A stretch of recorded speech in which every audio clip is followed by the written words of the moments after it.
Hey, everyone out there in YouTube land, Dan here from GeekCast Radio doing another comic book review, doing another fresh start review of the Marvel books. This time I'll be looking at Captain America #1, one of the biggest relaunches for this 4th of July holiday. And as I've been going through all these fresh start books, I've been answering two key questions. Number one, is it any good? And number two, is it in fact a fresh start? And this to me seemed like it was poised to be one of the biggest fresh starts, because this is a brand new team coming in with Leinil on art and Ta-Nehisi Coates as the writer. Before this run, we had the Mark Waid, Chris Samney, and assorted artists by the end. And with the new writer coming in, it seemed like we'll be embracing the new and kind of getting what Ta-Nehisi Coates' approach will be with the character. What I found kind of interesting, though, is that right from the start, we're deep in the world of Hydra. And much of the impact of Secret Empire is still seeped into this book. More so even with the Waid run that directly followed that of Secret Empire. So in the answering the question, is this a fresh start? Yes, in the sense of it's a very different direction than the run that preceded it. But if you knew nothing about Marvel Comics, all you'd say no is the movies. You see Captain America #1, you like Chris Evans, you're like, you know what? I'm going to jump on Captain America #1 and read it myself. You might be surprised to see how much of this is still connected to that Secret Empire. So ultimately, though, the key piece you have to know is that at a moment in time during the Secret Empire, which I can't remember if it happened 6 months ago or 3 years. It's hard to tell. It feels like it's one of those things where it's starting to creep up again. It was interesting where when it ended, a lot of books didn't kind of continue and kind of deal with the aftermath, but now we're seeing that more. The Punisher, for example, with Matthew Rosenberg, is dealing with that fallout. Now we saw it with Deadpool and Jerry Dugan's run, and that was about it. Now, though, Captain America is finally dealing with it head on. But if you knew that, all you need to know is Captain America turned evil, even though it wasn't really Captain America. He was adjusted by the Cosmic Cube and basically took over the United States and became a Hydra agent, and Hydra ruled the U.S. for a period of time, and that caused ultimate chaos. But good Steve came back, and the heroes won the day, as you would expect. That's all you need to know, ultimately, to jump into this book. So with that, though, what we see is that the nation is still very much divided. And it starts with Captain America doing what Captain America does, saving people. Although it's not as simple as maybe it once was, where even the people that he's saving, what's happening here, we see that it started because there was a protest of pro-Hydra civilians who want Hydra back. They're Hydra sympathizers, as you would expect there maybe to be. And this relates to today's current climate without, I think, directly stating it. Certainly it's hinted at, and you can certainly make the parallels, the allegorical implications, as Captain America is asking the question. It's one thing for Hydra to take over the country through force or through trickery, but in Secret Empire, they did more than that. They won the hearts and minds of the citizens in many occasions. So how exactly does something like that happen? Is there something broken in the American dream? Is this Captain America? Is this symbol mean what it once does, or did it ever mean that? Was it? So I think Ta-Nehisi Coates as a writer has grown a great deal when it comes to writing comics. He's obviously been a well-renowned writer in other mediums, but coming into comics was a different beast. He had to learn it. It's a different style.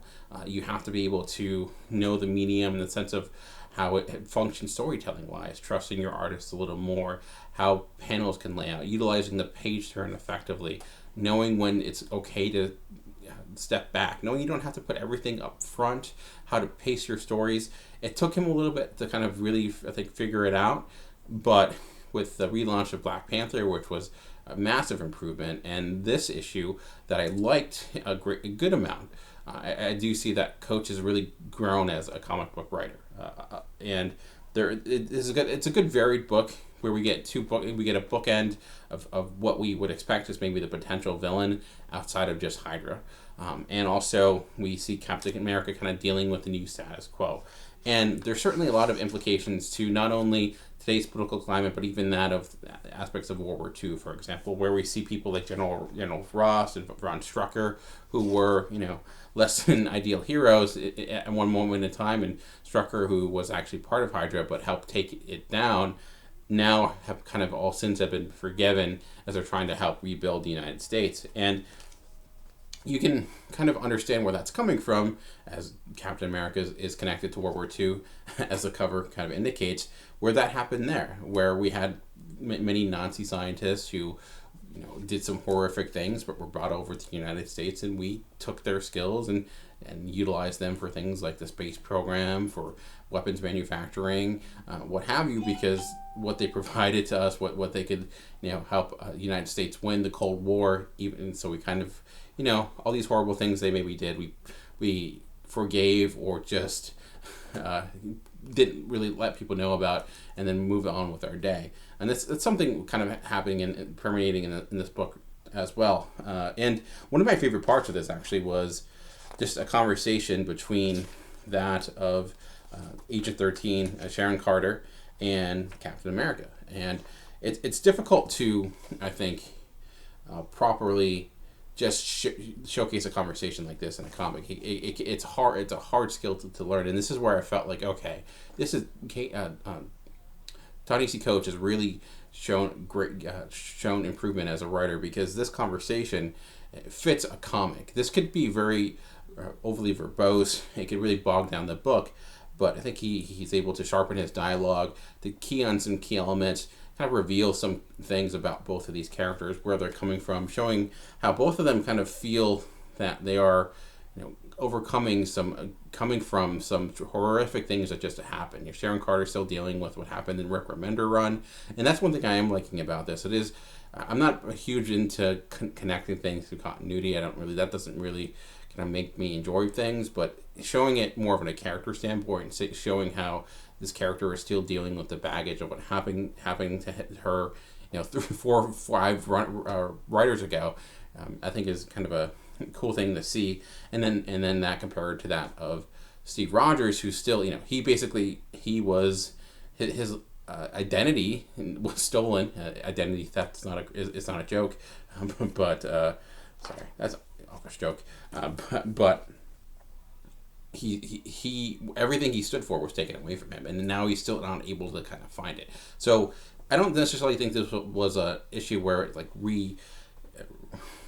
reimagine the character of Captain America in a way that is groundbreaking, or there aren't necessarily moments in this that forever changed my thoughts on what Captain America could be. I thought it was a good issue in the sense of setting the stage of what will be the approach for Ta-Nehisi Coates, and that's showing that he can write a good comic. It's not one that I was, jaw on the floor by any means, but I think it was a good character piece and a good indication of how you can take a character like Captain America and utilize him in a meaningful way to kind of talk about the issues of today, but not doing it in a heavy-handed manner. So that was something I was rather impressed by, and also the art by Linus Francis Yu, who is, I think, a good choice for Captain America. Captain America is a character that can be challenging to do correctly, especially when it comes to utilizing his shield and his fighting tactics.